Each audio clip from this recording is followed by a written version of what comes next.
मित्रों, आज की कहानी आपको जीवन में बहुत बड़ी सीख देगी और आपको जीवन जीने की एक नई राह देगी। कहानी शुरू होने से पहले कमेंट में जय मां लक्ष्मी अवश्य लिखें। एक बार भगवान विष्णु जी शेषनाग पर बैठे बैठे उब गए और उन्होंने धरती पर घूमने का विचार अपने मन में किया।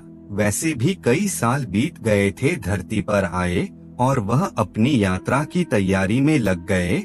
स्वामी को तैयार होता देखकर लक्ष्मी माँ ने पूछा, आज सुबह सुबह कहाँ जाने की तैयारी हो रही है? विष्णु जी ने कहा कि लक्ष्मी, मैं धरती लोक पर घूमने जा रहा हूँ। कुछ सोचकर लक्ष्मी माँ ने कहा, हे देव, क्या मैं भी आपके साथ चल सकती हूँ? भगवान विष्णु ने 2 पल सोचा, फिर कहा, एक शर्त पर। तुम मेरे साथ चल सकती हो। तुम धरती पर पहुंचकर उत्तर दिशा की ओर बिल्कुल मत देखना। इसके साथ ही माता लक्ष्मी ने हाँ कह के अपनी बात मनवा ली और सुबह सुबह माँ लक्ष्मी और भगवान विष्णु धरती पर पहुंच गए। अभी सूर्य देवता निकल ही रहे थे। रात बरसात होकर हटी थी। चारों ओर हरियाली ही हरियाली थी। उस समय चारों ओर बहुत शांति थी और धरती बहुत ही सुंदर दिख रही थी और माँ लक्ष्मी मंत्र मुग्ध होकर धरती को देख रही थी और भूल गई कि पति को क्या वचन देकर आई है।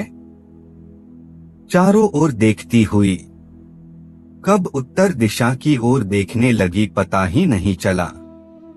उत्तर दिशा में माँ लक्ष्मी को एक बहुत ही सुंदर बगीचा नजर आया और उस तरफ से भीनी भीनी खुशबू आ रही थी और बहुत ही सुंदर सुंदर फूल खिले थे।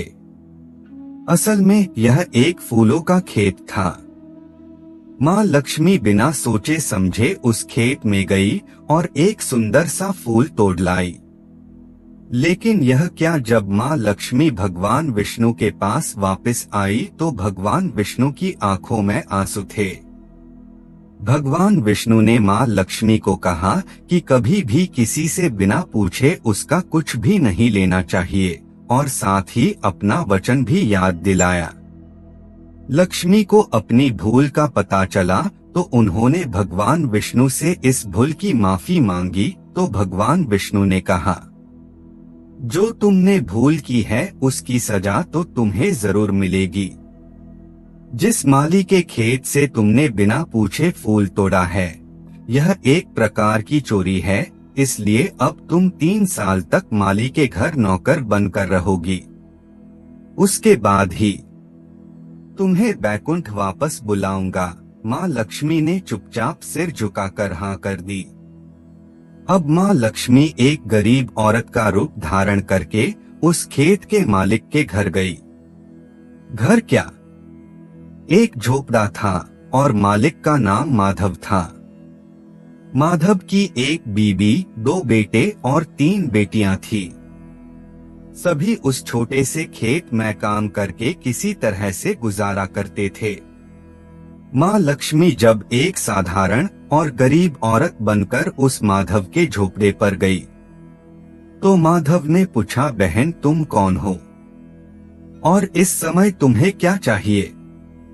तब माँ लक्ष्मी ने कहा, मैं एक गरीब औरत हूँ, मेरी देखभाल करने वाला कोई नहीं। मैंने कई दिनों से खाना भी नहीं खाया है। मुझे कोई भी काम दे दो भैया, मैं तुम्हारे घर का कोई भी काम कर दूंगी। बस मुझे अपने घर में एक कोने में आसरा दे दो। माधव बहुत ही अच्छे दिल का मालिक था, उसे दया आ गई। उसने कहा, बहन मैं तो बहुत ही गरीब हूँ, मेरी कमाई से मेरे घर का खर्च मुश्किल से ही चलता है। फिर कुछ सोचकर बोला, अगर मेरी 3 की जगह 4 बेटियां होती तो भी मैंने गुजारा करना ही था। अगर तुम मेरी बेटी बनकर जैसा रूखा सूखा हम खाते हैं उसमें खुश रह सकती हो तो मेरी बेटी अंदर आ जाओ। माधव ने माँ लक्ष्मी को अपने झोपड़े में शरण दे दी। और माँ लक्ष्मी 3 साल तक उस माधव के घर पर नौकरानी बनकर रही। अब जिस दिन माँ लक्ष्मी माधव के घर आई थी, उसके दूसरे दिन से ही माधव को फूलों से ही इतनी आमदनी हुई कि वो शाम को एक नई गाय खरीद लाया।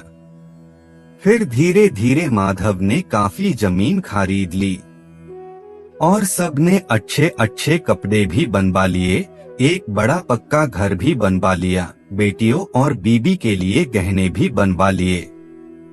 माधव हमेशा सोचता था कि मुझे यह सब इस महिला के आने के बाद मिला है, इस बेटी के रूप।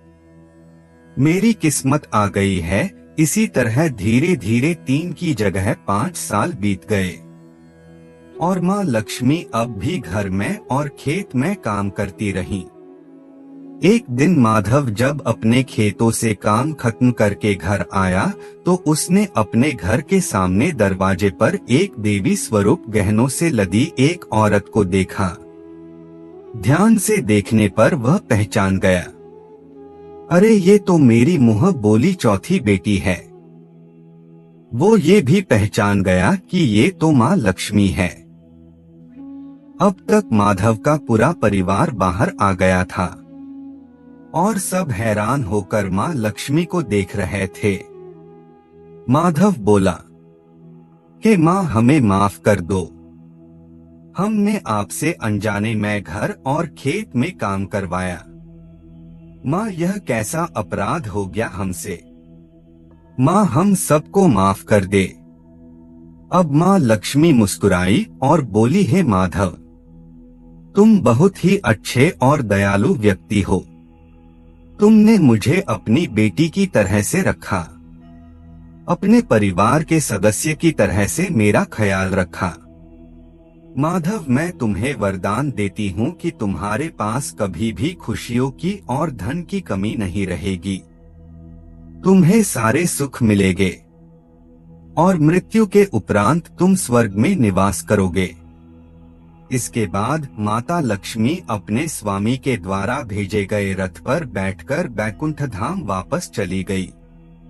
मित्रों, इस कहानी से हमें यह सीख मिलती है कि हम जाने और अनजाने में कई बार ऐसी गलतियां या फिर अच्छाइयां कर जाते हैं जिनकी कीमत हमें बाद में किसी न किसी रूप में अवश्य चुकानी पड़ती है।